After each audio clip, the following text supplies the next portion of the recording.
senhor me pediu para pregar sobre arrebatamento nessa igreja hoje aqui. O pastor, eu queria já começar a pontuar essa questão de que o arrebatamento anunciado na escatologia de Cristo não seja visto dessa forma como um evento que vai ocorrer, que vai acontecer, para que todos vejam e assistam isso sem nenhum significado, sem nenhum propósito ou isso, sem nenhum objetivo já definido por ele. Porque o arrebatamento está sendo assistido, não muito tratado, exatamente dessa forma. Eu digo arrebatamento da igreja, tá? Sendo assistido e entendido e interpretado da seguinte forma: é uma coisa que vai acontecer, mas que nós vamos superar. É uma coisa que vai ocorrer, mas que nós vamos vencer. Porque lá na frente, depois que isso acontecer, Deus ainda vai dar um jeito, Ele vai dar alguma alternativa para que aqueles que não viveram, não participaram, não foram reconhecidos por Cristo nesse acontecimento, possam se salvar da mesma forma. Bom, a questão aqui é que nós temos um problema hoje, e isso é crescente, com essa visão da igreja inclusiva. Algumas denominações ainda não assumiram essa posição publicamente, mas vão assumir. Tá? A igreja inclusiva, ela é um padrão estatal. E as instituições que quiserem ter uma porta aberta lá na frente vão ter que se adequar aos termos dessas novas constituições e leis que estão surgindo aí. E esse regime é forte e visa a igreja. Então, todas essas instituições que estão na caminhada materialista, elas vão se ajoelhar, elas vão se dobrar. Tem umas que já publicamente assumiram esse método ministerial e outras que estão no processo. Tá? E quando eu falo igreja inclusiva, eu não estou querendo dizer aquelas que aceitam a homoafetividade. Não. Quando eu falo da igreja inclusiva, eu não estou falando da esquerda nem dos homossexuais evangélicos. Eu estou falando daqueles cujo a visão, o entendimento teológico é que não existe um critério seletivo para aqueles que servem a Cristo. Inclusive isso, de discriminação. Seletivo por quê? Seletivo porque está muito claro no evangelho que Jesus pregou, que até para ele poder dar noção de julgamento, ele descreveu categorias pessoais daqueles que vão ser condenados. Ele não cita nomes, ele não cita identidades, mas ele dá a descrição moral, espiritual de cada um desses homens que ele vai condenar. Assim também daqueles que ele vai salvar. Ok? Então existe esse trabalho por parte do Senhor, como também pelos apóstolos, de deixar muito claro o seguinte: não existe um destino pré-determinado da parte de Cristo para ninguém aqui, mas determinado sim. E qual que é a determinação? Que para aqueles que queiram se salvar em Cristo se encaixe nas descrições daqueles que são salvos. Para aqueles que não querem ser condenados, corra disso. De que algum detalhe desse mal, dessa corrupção no mundo não esteja em você.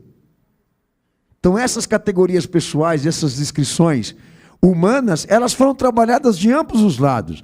Tanto daqueles que hão de se salvar, porque ele vai retribuir, como também daqueles que vão se condenar, porque ele vai julgar. Então existe uma determinação, não existe uma pré-determinação. Deus não joga ninguém para o céu e para o inferno por determinação própria. Ele retribui de acordo com as obras e com a condição do homem. Mas antes de entrar nesse mérito, eu queria chamar a atenção do irmão, que vai ficar muito claro nessa pregação aqui hoje, irmãos, de que perdeu-se o temor. Perdeu-se o temor. O que essas pessoas estão fazendo com a vida e com a igreja, inclusive, é um indicativo de que elas não temem mais nada da parte de Deus. Tá? É uma impunidade generalizada. Porque se todos aqui que estamos escutando estivessem conscientes e temessem uma condenação com Deus, talvez a sua postura, talvez o seu posicionamento fosse diferente. Você não concorda? muito diferente. Mas muitos se colocam nessa posição confortável, e alguns até, obviamente, já em iniquidade, corrupção e desobediência, porque no fundo, eles não botam fé que isso vai acontecer. Então, o arrebatamento, além dele ser um advento de glorificação para Cristo, na escatologia bíblica, ele representa também um julgamento. Então, eu vou começar primeiro pela questão da importância do arrebatamento da igreja para Cristo no que diz respeito àquilo que ele vai receber de Deus. Eu queria que os irmãos abrissem um texto para mim. Atos 2, versículo 20, vamos lá? Eu vou lendo os que eu tenho aqui, obviamente vocês vão saber que existem outros, mas só selecionei alguns aqui. Vamos lá. O sol se converterá em trevas e a lua em sangue antes de chegar o grande e glorioso dia do Senhor. O dia do Senhor, que é uma expressão-chave do que representa, na verdade, a consumação no processo redentivo que Jesus iniciou pelo seu messianismo. Quando a gente fala de escatologia, no Evangelho, nós estamos querendo dizer o quê? Que aquilo que ele cumpriu pela sua vida, morte e ressurreição, implica uma consumação. E a consumação da obra que ele cumpriu é a glorificação dele, não é o fim do mundo. Alguns acham que o fim para o mundo seria exatamente o quê? Um julgamento direto por Deus. Não é só isso. O fim para o mundo e para a história dos homens também representa isso. Quando ele é glorificado e eles não participam. Então, assim, essa expressão escatológica, o dia do Senhor, representa o quê? Para nós, já representa não só para ele a importância dele ser glorificado pelo que ele ofertou, como também isso. Já inicia aqui uma ideia do que vai ser o julgamento. O julgamento final de Deus não é a destruição das coisas. O julgamento final de Deus é o Filho dele sendo glorificado e os homens não podendo mais participar. Eu entendo assim. É que nem um filho quando você disciplina.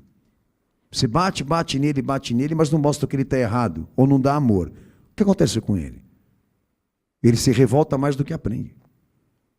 Se vocês acham que o julgamento de Deus depende de uma destruição, ou seja, se ele queria aplicar à humanidade alguma disciplina, e severa disciplina, destruindo tudo e acabando com tudo, o dilúvio teria funcionado, você não concorda? Mas o que representou o dilúvio? Um modelo de sentença, de praticamente extinção daquilo que não se sujeitava a Deus, e depois, quando o homem retoma a sua atividade na terra, ele volta a se corromper e o pecado volta com ele. Deixando claro uma coisa o quê? Que não é pela ira de Deus que alguém se converte, alguém se salva. Ou não será pela ira dele que alguém vai se convencer de que está errado. Ou de que precisaria se retratar. Isso já aconteceu na história. Então Jesus desceu, assinalou o amor, a misericórdia, ofertou a vida dele. E para aqueles que desprezaram e rejeitaram, Deus não vai repetir de novo a mesma realidade.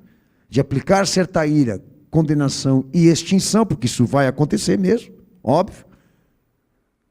Mas eu entendo que a extinção e até a destruição total seja uma parte do processo do julgamento.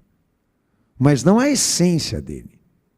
A plenitude disso, porque a plenitude realmente está o homem não salvo, olhando para o filho dele, glorificado e não podendo mais alcançá-lo. Que talvez seja a sua realidade. Ok? Então a glorificação dele não representa só essa figura da legitimidade do seu messianismo, do que ele cumpriu como Messias. Mas isso também, da forma como Deus, na verdade, vai se posicionar a convencer todo o homem na terra do preço que eles vão pagar por ter rejeitado Jesus. Aquele que era, aquele que é, aquele que há de vir. Apocalipse 1:8. aquele que vai selar a história dos homens, dar o veredito dessa história, com a sua glorificação e exaltação sobre tudo e sobre todos. Então é um acontecimento para ele, que o objetivo de Deus é que aqueles que estejam aqui estejam resguardados para participar, porque o arrebatamento da igreja representa isso, né? Uma retribuição de Deus a ele, ao Filho, pelo que ele cumpriu, pelo que ele consumou, a nível de salvos ou igreja. É um outro texto também, João 6,39. E a vontade do Pai que me enviou é esta, que nenhum de todos aqueles que me deu eu perca, mas que o ressuscite no último dia. No último dia. Então, para ele, o último dia é esse aí. Aí vem o versículo 40. Porquanto a vontade daquele que me enviou é esta, que todo aquele que vê o Filho e crê nele, tenha a vida eterna, e eu o ressuscitarei no último dia. No último dia. O dia dele. O dia dele, um dia em que ele vai ser glorificado, o dia que ele vai ser retribuído por aqueles que foram salvos. Então a sua glorificação é o último dia. Entendeu? Então uma expressão, ela está ligada à outra. Ok? Aí às vezes até algum pode estar pensando aí, pastor, mas e aí? E a segunda chance? E aqueles que vão se salvar na grande tribulação? Que eu entendo que é uma minoria. Ok? Estão encaixados.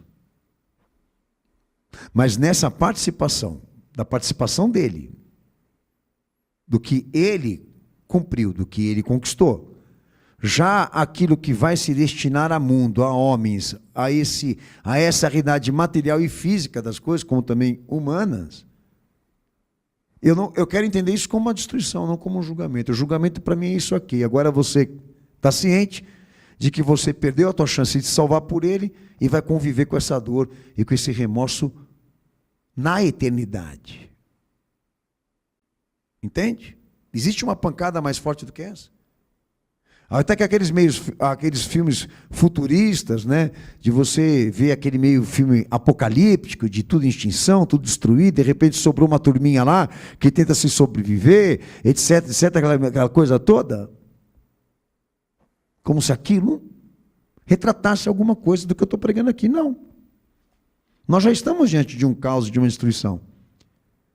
Por exemplo, o arrebatamento da igreja e a vinda de Jesus acompanha um conjunto de eventos que ele já prescreveu, que é o sinal da vinda dele, do arrebatamento da igreja. Está acompanhado por um conjunto de eventos que ele prescreveu que deveria se cumprir e confirma a vinda dele. A pergunta que eu te faço aqui agora, isso vem tocando a humanidade e a sociedade a ser mais de Cristo? Não.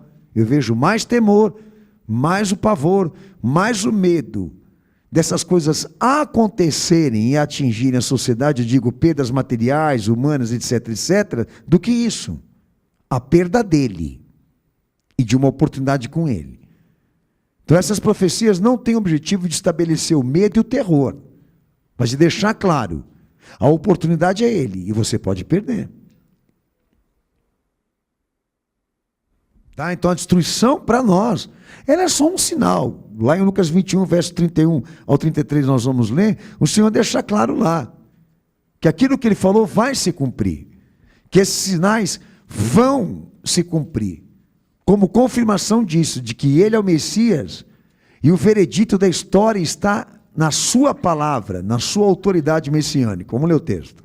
Assim também vós, quando virdes acontecer essas coisas, sabei que o reino de Deus está perto.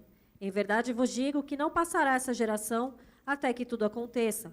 Passará o céu e a terra, mas as minhas palavras não hão de passar. Lembra que essa geração que ele está se referindo não se trata de uma época, mas a geração que Deus amou com o Filho, tá? Não vai ter outra geração, ele só amou uma. Bom, então para finalizar os amados aqui, porque obviamente alguns de vocês podem estar perdidos nessa situação de alarmismo, volta ao teu coração e a tua mente para entender o quê? Que os planos que Deus tem comigo e com você é de salvar pelo Filho. É de que a salvação que Ele estabeleceu pelo Filho chega a mim e a você. O propósito aqui é esse. Não é dar terror, não é dar medo, não é gerar pânico. Mas é dizer o quê? Que essa oportunidade de se salvar por ele, ela se esgota. Ela tem um término. Ela tem um encerramento. Esse processo não é eterno. Ele tem um tempo estimado. E a consumação vai chegar para ele. Porque o dia dele é preciso. A sua glorificação é uma implicação. Esse reconhecimento, essa retribuição, ele precisa ter do Pai. E nós estamos lidando com esse tempo. Esse tempo está sobre nós aqui. Eu não sei dizer quanto tempo, eu não sei dizer ainda o que resta para nós. Eu sei dizer que nós trabalhamos com estimativa aqui de trabalho, de dedicação com a fé. E com essa consciência de que isso tem um prazo. É como se o Senhor desse a você e a mim e a todos um tempo. E que isso precisa ser aproveitado. Então tira da tua cabeça que Deus ele queira te trazer para o Filho dele, para você se salvar por meio da dor, do sofrimento e do caos. Que até alguns momentos aqui pela igreja e pelo canal, nós tratamos essa realidade, desse conceito que alguns acham que Deus ele tem uma agenda de pragas na mão para cumprir, a fim exatamente de destilar o seu ódio, a sua vingança sobre aqueles que não quiserem se sujeitar a ele. E não. Essas pragas, esses acontecimentos de catástrofes, isso não está na mão de Deus, não. Quem cumpre esse papel é a corrupção, é a política. Porque o propósito dele é consciência. O propósito dele é fazer todos aqui entenderem e sentirem o seu amor. O preço desse resgate que foi pago com o Filho. O propósito